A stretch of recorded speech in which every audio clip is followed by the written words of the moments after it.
gidautan nga mga bisyon ta sa atong kinabuhi. Pero di gyud nato hikalimtan to mga tao nga kabahin sa atong biyahe na ining kalibutan. Bisag unsay mahitabo, kita lumalabay rata ining kalibutan. Bisag unsa nga butang nga maayo, no? Kausara ta mo agi ining kalibutan. Kausara. Dili na ta mo balik ining kalibutan. Mao na kung naatay maayong butang atong himuon, karuna.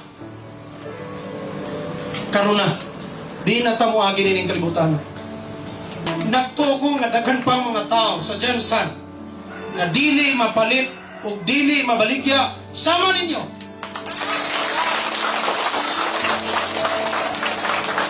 Musukol ta nga dala ang atong pangandoy para sa atong mga kabataan sa General Santos.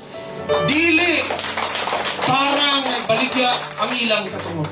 Ang atong mga anak, mas garbuhon sa to ang akong mama, ang akong papa, akong lolo, ang akong lola, wa nagpadala sa kanang kwarta-kwarta ni Barok.